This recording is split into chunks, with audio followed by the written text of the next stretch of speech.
This is Gary Butterfield. This is Cole Ross.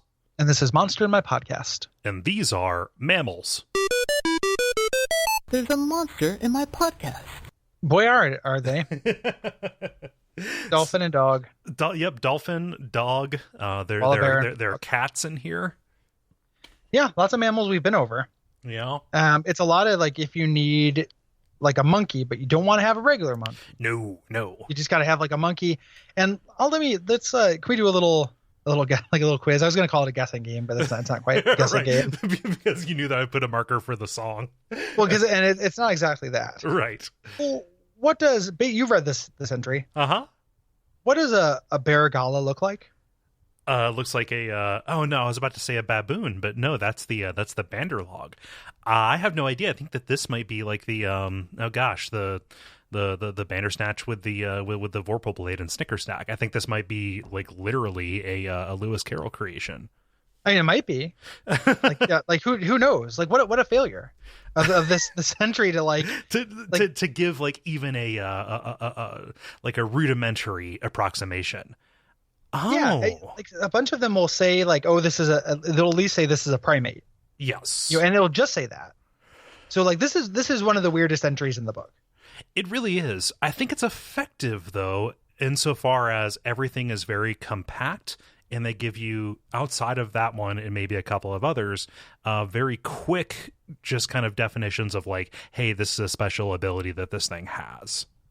I mean, that's good if that's. It's weird though to reduce these animals. I guess it's like a conservation of detail thing, where like right. These animals are reduced to that, whereas like house cats got 7 paragraphs. It's also ridiculous to have something like a goat, right? You know, like it gives stats for that. Put up next to something like, let me go down here and see if I can find this. Oh, right, the Chatter, also called Space Bandits. Yeah, like so AKA you got goats next to Space Bandits. This is a real trail mix of furry friends. Yeah, I don't really get it. And the first couple sentences of this are really miraculous. Like, mammals are the most common of the vertebrate. Okay, generally born alive. Mammals possess hair, period. Okay. Warm-blooded, mammals maintain a single body temperature regulated by an internal thermostat. Most mammals are harmless to humanoids, and they are often trained to perform a specific function. And then moves on to ape carnivorous, which, like, dog, half of this entry is carnivorous apes. Like, right. Carnivorous apes gain +2 to their surprise. They eat anything they can kill. Like, based on, there's just something about, like, having these animals reduced down to that. If all you know is they're good at surprising, they eat anything they kill. Mm-hmm. Like this could be, it just takes these things like an ape. Like it takes like this beautiful jungle creature and just turns it into an orc.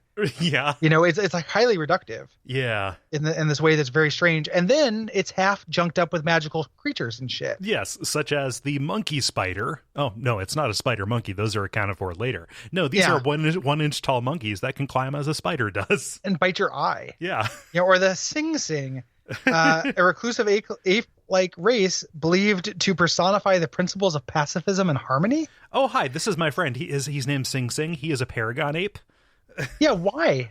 Like, what are these here? And then when you turn the page and you get the picture of the 3 mammals they've chosen to represent here, it's like angry-looking fucking squirrel, super pissed boar, grumpy gorilla, and like that's it. It's so weird. That squirrel is about the size of a 3-year-old. That is a gigantic squirrel. He's really fat too. Yeah, like he's a lucky boy. It's November. I mean, come on. The other day, I was looking out my kitchen window, and a squirrel ran up the tree that was outside there with a full chocolate chip cookie. And I didn't get a picture of it until he turned in profile, so you can't really see it. Because he was being squirrely. But like it was like, what a lucky boy! Like good guy, good for you. He will tell stories of that day for years. Totally, like that could have been, that was probably the best thing that ever happened in that squirrel's life. Oh God! Like I got to witness like literally the apex of that squirrel's life. Why does that make me so sad? I don't know. Like, I'm just trying to. The reason it makes me sad is because I am looking back through all of my almost 30 years and thinking, when did I get my cookie? What's the best day of your life? Yeah. That's a hard thing to think of, and like you want to think, it's to come, but maybe not. Right. Like it could have already happened. Like nobody knows the good old days when they're happening. Like right. So it's just it's a weird, but we are not onto squirrels. No, definitely not. For instance, I put bird feeders back together, whereas they tear them apart. It's true. That's the principal difference between you and a squirrel. Yep, pretty much.